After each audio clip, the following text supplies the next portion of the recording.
காமராஜருக்கு பின்னால் எந்த விதமான பற்றும் இல்லாத ஒரே தலைவராக மோடி தான் இருக்கிறார். அதனால் தான் அந்த கட்சியவே கொண்டு போய் நான் இணைத்து விட்டேன் அப்படின்னு சரத்குமார் சொல்றாரு. பின்புலத்தில் என்ஐஏவுடைய சோதனை நடந்திருக்கிறது. அதனுடைய அழுத்தத்தின் காரணமாக தான் இவர் பாஜகவில் சேருவதற்கு இரவு 2 மணிக்கு முடிவு செய்கிறார். மோடி இன்றைக்கு அரசு பணத்திலே அவர் மேக்கப் செய்வதற்கு மட்டுமே பல லட்சங்கள் செலவழிக்கப்படுகிறது. தினமும் இறக்குமதி செய்யப்பட்ட காளான்கள் 4 லட்சம் ரூபாய்க்கு ஒரு நாளைக்கு அவர்களுக்கு உணவாக படைக்கப்படுகிறது. காமராஜர் இணையாக மோடியை சொல்வது என்பது சுத்தமான அயோக்கியத்தனம். மீண்டும் மோடி தான் வருவார் என்கிற ஒரு பிரச்சாரம் வலிமையாக பேசப்படுது. இந்தியா கூட்டணி வெல்வதற்கு வாய்ப்பு இருக்கிறதா? மீண்டும் மோடி தான் வருவார். பாஜக முழுக்க நம்பி இருப்பது இவிஎம் மிஷின். இவிஎம் பொறுத்த வரைக்கும் இன்றைக்கு பல நிலைகளில் நமக்கு நிரூபித்து காட்டிருக்காங்க. ஒரு 100 ஓட்டு அதில் போட்டு காட்டுவாங்க, இதில் எல்லாம் கரெக்டாக இருக்கு பாருங்க அப்படின்னு சொல்லுவாங்க. ஆனால் 100 வரைக்கும் கரெக்டாக போகும், இல்லை 500 வரைக்கும் நம்ம ஃபிக்ஸ் பண்ணி 500 வரைக்கும் கொண்டு போகலாம்.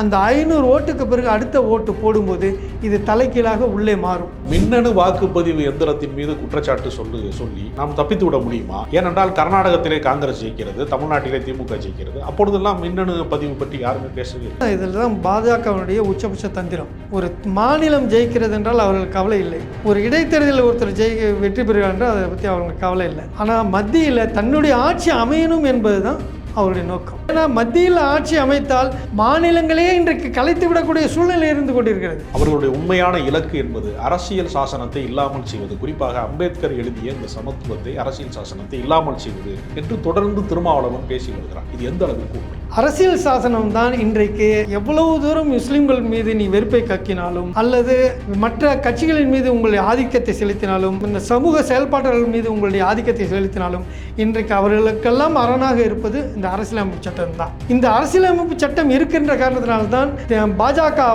பாஜக மோடி அரசால் இன்றைக்கு தாங்கள் நினைத்ததையெல்லாம் செய்ய முடியாமல் தடுக்கிறது. அப்படி மாற்றினால் இந்த நாடு மிக மிக மோசமான ஒரு நிலையை சென்றடையும் என்பது எல்லாருக்கும் தெரியும். குடியுரிமை திருத்த மசோதா இஸ்லாமியர்களுக்கு மட்டும்தான் எதிரானது என்று வெளியில் சொல்லிக் கொண்டாலும் உண்மையில் அது ஈழத்தமிழர்களையும் ஏற்றுக்கொள்ளவில்லை. இதற்கு என்ன காரணம்? பொதுவாக வடநாட்டவர்களுக்கு தமிழர்களை கண்டாலே பிடிக்காது. அப்ப ஈழத்தமிழர்கள் இந்துக்கள் கிடையாதா? ஈழத்தமிழர்கள் யாவது தமிழர்களையும் அவர்கள் இந்துக்களாக மதிக்கிறது இல்லை. அப்படி இருக்கும்போது ஈழத்தமிழர்கள் என்ற அடுத்த மாநில நாட்டிலிருந்து வரக்கூடியவர்களை எப்படி மதிக்க முடியும்? வாகை தமிழ் நேயர்களுக்கு வணக்கம். இன்றைய தினம் நம்மோடு உரையாட இருப்பவர் விடுதலை சிறுத்தைகள் கட்சியினுடைய மாநில அமைப்பு செயலாளர், முன்னாள் சட்டமன்ற உறுப்பினர் ஏபி அப்துல் நாசர் அவர்கள். வணக்கம். தேர்தல் பத்திரம் என்கிற விஷயத்தில் பாஜக தான் அதிகமாக நிதியை பெற்றுக்கொண்டிருக்கிறது. அதனுடைய விவரங்களை வெளியிட வேண்டும் என்று உச்சநீதிமன்றம் ஸ்டேட் பேங்க் ஆஃப் இந்தியாவிற்கு உத்தரவிட்டிருக்கிறது.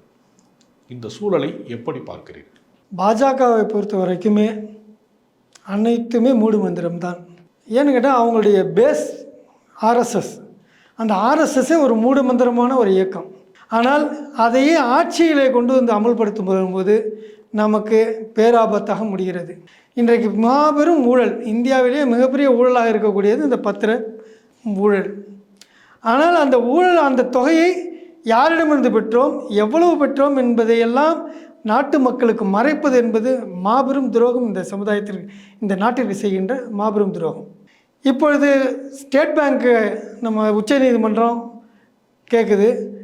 அவங்க எங்கள்கிட்ட இப்போ முடியாது, ஜூன் மாதம் 30ஆம் தேதி வரைக்கும் டைம் வேணும்னு கேட்குறாங்க. ஏன்னா விரல் நுனியில் இருக்கிறது. இன்றைக்கு எல்லா டேட்டா பேஸும் இன்றைக்கி விரல் நுனியில் இருக்குது. ஒரு அரை மணி நேரத்திற்குள்ளே அத்தனை டேட்டா பேஸும் எடுத்துட முடியும். ஆனால் அதையும் தாண்டி ஸ்டேட் பேங்க் ஆஃப் இந்தியா இன்றைக்கு மறைக்க முயற்சி செய்கிறது. இதில் யார் பின்புலத்தில் இருக்கிறார் என்பது தான் இது கேள்வி. இதில் மத்திய அரசு இருக்கிறதா அல்லது பத்திரங்களுக்கு பணம் கொடுத்தவர்கள், அதிகமான பணம் கொடுத்தவர்கள் அதில் இருக்கிறார் என்பது தெரியவில்லை. இப்பொழுது 12ஆம் தேதி மாலைக்குள் பணத்தை, அந்த பத்திரப்பதிவுடைய விவரங்களை தெரிவிக்க வேண்டும் என்று சொல்லியிருக்கிறார்கள். 15ஆம் தேதி அதை வலையுலகத்தில் பதிவு செய்ய வேண்டும் என்று சொல்லியிருக்கின்றார்கள். இது இப்படி வரும்போது தான் யாரிடமிருந்து பணம் பெற்றார்கள், அது எப்படி பெற்றார்கள், எந்த நோக்கத்தில் வந்தது என்பதெல்லாம் அது வெளிப்படையாக தெரிய வரும். இப்போ தேர்தல் பத்திரம் பாஜக மட்டும்தான் பெற்றுக்கொண்டது என்று சொல்ல முடியாது. 9,000 கோடியில் இவர்கள் 5,000 கோடிக்கு மேலே இவர்கள் பெற்றிருக்கிறார்கள் என்றால் மீதம் இருக்கிற 4,000 கோடியில் என்று வருகிற போது எல்லா அரசியல் கட்சியிலையுமே அதற்கு உரிய பங்கு இருக்கிறது என்று தானே அர்த்தம். அது எப்படி நீங்கள் பாஜகவை மட்டும் எப்படி குற்றம் சொல்ல முடியும்? பாஜகவை பொறுத்த வரைக்கும் அது ஆளுங்கட்சி. இதிலிருந்து தான் பலன் பெற முடியும். எதிர்க்கட்சியை வேண்டுமானால் வாயடைப்பதற்கு வேண்டுமானால் கொடுக்கலாம், அதற்கும் வாய்ப்பு இருக்கிறது. ஆனால் பாஜக என்பது வாங்குகின்ற பணம் என்பது அவர்களுக்கு பிரதி உபகாரம் செய்யக்கூடிய நிலையில் இருக்கின்ற ஒரு இடத்தில் இருக்கிறார்கள் ஆளுங்கட்சியை சேர்ந்த பாஜக. இப்போ பாஜக பல இடங்களில் இப்போ எப்படி பேச்சு வருகிறது என்று சொன்னால், இன்றைக்கு ஒரு இடி ரெய்டு போகிறது, அல்லது வேறு ஏதேனும் வகையில் என்ஐஏ சோதனை நடைபெறுகின்றது. இன்னும் சொல்லப்போனால் இப்பொழுது சரத்குமார் இப்போ இன்றைக்கு பாஜகவை ஆதரித்திருப்பதற்கு கூட அதுக்கு பின்புலத்தில் என்ஐஏவுடைய சோதனை நடந்திருக்கிறது. அதனுடைய அழுத்தத்தின் காரணமாக தான் இவர் இன்றைக்கு பாஜகவில் சேருவதற்கு இரவு 2 மணிக்கு முடிவு செய்கிறார். அதே போல தான் ஒவ்வொரு தொழிலதிபர்களிடமும் இன்றைக்கு சோதனை என்ற பெயரில், இடி சோதனை என்ற பெயரில் கடுமையான சோதனைகள் நடைபெறுகின்றது. அமலாக்கத்துறை கடுமையான சோதனை நடைபெறுகின்றது. அந்த சோதனைகளின் அடிப்படையில் அவர்கள் தங்களை தப்பித்துக் கொள்வதற்காக அவர்களை மிரட்டி பணம் பெறுவதாக இருக்கின்றது தேர்தல் பத்திரம் என்பது. இது தானாக முன் வந்து நன்கொடையாக கொடுக்க வேண்டிய பணத்தை இன்றைக்கு மிரட்டி வாங்குகின்ற நிலை இருக்கின்றதனால்தான் இது மாபெரும் ஊழலாக மாறுகிறது. இந்திய அளவிலே வந்து மிகச்சிறந்த தலைவராக காமராஜர் இருந்தார். காமராஜருக்கு பின்னால் வந்து எந்த விதமான பற்றும் இல்லாத ஒரே தலைவராக மோடி தான் இருக்கிறார். அதனால் தான் அந்த கட்சியவே கொண்டு போய் நான் இணைத்து விட்டேன் அப்படின்னு சரத்குமார் சொல்கிறாரு. அப்போ சரத்குமாருடைய லட்சியம் இல்லையா அதில்? என்ன காரணத்திற்காக சமத்துவ மக்கள் கட்சியை பாஜகவிலே அவர் இணைத்திருக்கிறார் என்று நீங்கள் கருதுகிறீர்கள்? அதுதான் நான் சொன்னது. அவருடைய மகள் வரலட்சுமியுடைய பிஏ, அவருடைய உதவியாளர் ஆதிமூலம் என்பவர் இதில் சம்மந்தப்பட்டிருக்கிறார். கேரளாவில் நடைபெற்ற ஒரு சோதனையில் போதைப் பொருள் சிக்கியதில் அந்த அடிப்படையில் அது ஏற்கனவே அவர்களை விசாரணைக்கு அழைத்த போது நான் தெலுங்கு படப்பிடிப்பில் இருக்கின்றேன், அதனால் இப்போது கலந்து கொள்ள முடியாது என்று சொன்னார். அந்த அடிப்படையில் அது அப்படியே ஆறப்போடப்பட்டு விட்டது. இப்போ தேர்தல் நெருங்கிவிட்ட காரணத்தினால் தமிழகத்தில் சரியான ஆதரவு இல்லை அவர்களுக்கு. இப்படி ஒரு பிரபலங்களை கொண்டு வந்து இணைப்பதன் மூலமாக தாங்கள் ஆதரவை பெற்றுவிட முடியும் என்று நினைத்து அதே மிரட்டலை இன்றைக்கு பயன்படுத்தியிருக்கலாம் என்று தான் நான் நம்புகின்றேன். காமராஜருக்கு இணையாக மோடியை சொல்வது என்பது சுத்தமான அயோக்கியத்தனம். காமராஜர் மிக எளிமையாக இருந்தார். அவர் உணவு பழக்கமாக இருந்தாலும் சரி, மக்களிடம் பழகுவதாக இருந்தாலும் சரி, அரசுடைய பணத்தை செலவு செய்வதில் இருந்தாலும் அவர் மிகவும் நேர்மையாகவும் சிக்கனமாகவும் ஒரு தேசப்பற்றாளரும் இருந்தார். ஆனால் மோடி இன்றைக்கு அரசு பணத்திலே அவருக்கு மேக்கப் செய்வதற்கு மட்டுமே பல லட்சங்கள் செலவழிக்கப்படுகிறது தினமும். அதே போல் காளான் என்ற, அதாவது இறக்குமதி செய்யப்பட்ட காளான்கள் 4 லட்சம் ரூபாய்க்கு ஒரு நாளைக்கு அவர்களுக்கு உணவாக படைக்கப்படுகிறது. அவருடைய சட்டை இன்றைக்கு 10 லட்சம் ரூபாய்க்கு அவருடைய கோட்டு மதிப்பு இருக்கிறது. இப்படி அவர் எங்கு சென்றாலும் இன்றைக்கு ஆடம்பரத்தின் மறுஉருவமாக தான் இருக்கிறார். எளிமையின் அவருடைய தோற்றத்தில் அவர் கிடையாது. அவர் தன்னை ஏழை தாயின் மகன் சொல்லிக்கிறார். ஏழை தாய் ஏழையாக இருக்கலாம், ஆனால் இவர் ஏழை அல்ல. ஏழை தாயின் ஒரு மகனாக பிறந்திருக்கலாம், ஆனால் இன்றைக்கு ஆடம்பரத்தின் உச்சபட்சமான ஒரு பிரதிநிதியாக அவர் இருக்கிறார். போதைப் பொருளினுடைய பிடிமானத்திற்கு அஞ்சிதான் சரத்குமார் கட்சி இணைத்தார் என்று நீங்கள் சொல்லுகிறீர்கள். ஆனால் போதைப் பொருளினுடைய அந்த பரிமாற்றத்தில் எல்லா அரசியல் கட்சிக்குமே தொடர்பு இருக்கிறது, எல்லாருமே அதில் ஏறத்தாழ பங்கு பெற்றிருக்கிறார்கள் என்கிற ஒரு கருத்தும் அதற்குள்ளே இருக்கிறது. இப்போ குறிப்பாக ஜாபர் சாதிக்கினுடைய அந்த போதை கடத்தல் வழக்கிலே கூட திமுகவிற்கு பங்கு இருக்கிறது என்று பாஜக சொல்லுகிறது. இதை நீங்கள் எப்படி பார்க்குறீங்க? அது எப்படி முடியும்? அதாவது குற்றம் செய்வர்கள் எத்தனையோ பேர் இன்றைக்கு பாஜகவில் இருக்கிறார்கள், காங்கிரஸில் இருக்கிறார்கள், இன்றைக்கு திரிணாமுல் காங்கிரஸில் இருக்கிறார்கள், அத்தனை கட்சிகளும் அதிமுகவில் இருக்கிறார்கள், எல்லாரும் இருக்கிறாங்க. இப்போ ஒருத்தர் ஜாபர் சாதிக்குங்கிறவர் திமுகவில் இணைகிறாருன்னு சொன்னால் அவர் பின்புலத்தை ஆராய்ந்து அவருடைய எல்லாத்தையும் ஏற்கனவே இப்போ இந்த குற்ற நிகழ்வுகளெல்லாம் சந்தித்து ஆராய்ந்து ஒருத்தர் உறுப்பினர் சேர்க்க முடியாது.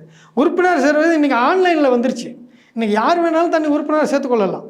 தன்னை உறுப்பினராக சேர்த்து அவருடைய செயல்பாடுகளை வைத்து, அவருடைய கட்சியுடைய செயல்பாடுகளை வைத்து அவருக்கு பதவி வழங்க வரும். அந்த பதவி அவருக்கு கொடுக்கப்படும் போது அவர் அந்த பதவிக்கு பிரயோஜனமாக இருப்பார், அந்த மூலமாக கட்சிக்கு பிரயோஜனம் இருப்பார் என்று நம்ம நினைக்கிறோம். ஆனால் வருகின்றவர்களுடைய குற்றம், அவர்கள் அதை பயன்படுத்தி குற்றம் செய்தால் அது கட்சி எப்படி இதாக எழுத முடியும்? இயக்குனர் அமீர் என்பவர் ஒரு தனி மனிதர். அவருக்கு அவருடைய குற்ற பின்னணி தெரியாமல் இருப்பதற்கு வாய்ப்பு இருக்கிறது. ஒரு அரசாங்கம், இங்கே உளவுத்துறையை கையில் வைத்திருக்கக்கூடிய அரசாங்கம் கட்சி பொறுப்பு போடுகிற போது உளவுத்துறையிடமிருந்து எந்த தகவலையும் பெற முடியாதா? அப்படி நடைமுறையில் இல்லை. அதுதான் யதார்த்தம். இன்றைக்கு ஒரு கட்சிக்கு நம்ம கட்சியில் ஒருத்தர் இணையறாருன்னு சொன்னால் அவரை பொறுத்த வரைக்கும் மேம்போக்காக பார்க்குறாங்க. நல்லவராக இருக்கிறாரு, அங்கே உள்ள மாவட்ட செயலாளர் சொல்கிறார் நல்லவர்னு சொல்கிறாரு, ஒன்றிய செயலாளர் நல்லவர்னு சொல்கிறாரு. அந்த அடிப்படையில் பார்த்துட்டு அவருக்கு பதவிகளை கொடுக்குறாங்க, அவருடைய செயல்பாடுகள் பதவி கொடுக்குறாங்க. இன்றைக்கி சாதிக்கை பொறுத்த வரைக்கும் பல நிலைகளில் இன்றைக்கு வெள்ள காலங்களிலும் இடர்பாடுகள் ஏற்பட்ட காலங்களிலும் மிக அதிகமான தொகைகளை திராவிட முன்னேற்ற கழகத்தின் பேரில் அவர் உதவிகள் வழங்கியிருக்கிறார். அந்த உதவிகள் வழங்கியதன் காரணமாகத்தான் அவர் ஒரு முக்கியத்துவம் பெற்றார். அதனால் அப்படி இருக்கும்போது அதை எப்படி குற்றம் சொல்ல முடியும்? மீண்டும் மோடி தான் வருவார் என்கிற ஒரு பிரச்சாரம் வலிமையாக பேசப்படுகிறது. இந்தியா கூட்டணி வெல்வதற்கு வாய்ப்பு இருக்கிறதா? மீண்டும் மோடி தான் வருவாரா? மோடியை பொறுத்த வரைக்கும் இன்றைக்கு பாஜக முழுக்க முழுக்க நம்பியிருப்பது இவிஎம் மிஷின். இவிஎம் மிஷின் இன்றைக்கு 410 இடங்களில் வெற்றி பெறுகின்ற வளைவில் தயார் செய்யப்பட்டிருக்கிறது, அது நெட்வொர்க் செட் செய்யப்பட்டிருக்கிறது என்று சொல்கிறார்கள். 410 தொகுதி என்பதில் 370 தொகுதி பாஜகவும் அதனுடைய கூட்டணி கட்சிகளுக்கு ஒரு 30லேருந்து 40 தொகுதி கிடைப்பதற்கு அளவில் செட் செய்யப்பட்டிருக்கிறதாக தகவல்கள் வெளிவந்து கொண்டிருக்கின்றது. இவிஎம்ஐ பொறுத்த வரைக்கும் இன்றைக்கு பல நிலைகளில் நமக்கு நிரூபித்து காட்டியிருக்காங்க. ஒரு 100 ஓட்டு அதில் போட்டு காட்டுவாங்க. அதில் 100 ஓட்டு போடும்போது இதில் எல்லாம் கரெக்டாக இருக்குது பாருங்கள் அப்படின்னு சொல்லுவாங்க. ஆனால் துறையில் வல்லுநராக இருக்கக்கூடிய ஒருத்தருக்கு சொல்லி காட்டுறாரு. அவர் எப்படி சொல்கிறாருன்னு சொன்னால் 100 வரைக்கும் கரெக்டாக போகும், 100 வரைக்கும் போகும், இல்லை 500 வரைக்கும் நம்ம ஃபிக்ஸ் பண்ணி 500 வரைக்கும் கொண்டு போகலாம். அந்த 500 ஓட்டுக்கு பிறகு அடுத்த ஓட்டு போடும்போது இது தலைகீழாக உள்ளே மாறும். 30 வாங்கியவர்கள் 100 வாங்குவார்கள், 100 வாங்கியவர்கள் 20 வாங்குவார்கள். இப்படி மாற்ற முடியும் அந்த இவிஎம் மிஷினில். அந்த இவிஎம் மிஷினை நம்பிதான் இன்றைக்கு மோடி நாங்கள் மீண்டும் ஆட்சிக்கு வருவோம் என்ற ஒரு பிரச்சாரத்தை அவர் எடுத்திருக்கின்றார். அதற்கு பல ஊடகங்களும் இன்றைக்கு கருத்து கணிப்பு என்ற பெயரில் மக்கள் மத்தியில் அந்த எண்ணத்தில் இன்றைக்கி பாஜக தான் வெற்றி பெறும் என்ற எண்ணத்தை பதிய வைத்துக் கொண்டிருக்கின்றார்கள். இந்த ஊடகங்கள் செய்கின்ற மாபெரும் துரோகம் இந்த இந்திய நாட்டிற்கு. இப்போ விடுதலை சிறுத்தைகள் கட்சி மாதிரி சில அமைப்புகள் இதை பேசுகிறது, இவிஎம் பற்றி பேசுகிறது. ஆனால் இந்தியா கூட்டணியில் இருக்கக்கூடிய முதன்மை கட்சிகள் இதை பற்றி ஏன் பேச மறுக்கிறது? அதுதான் ஆச்சரியமாக இருக்குது.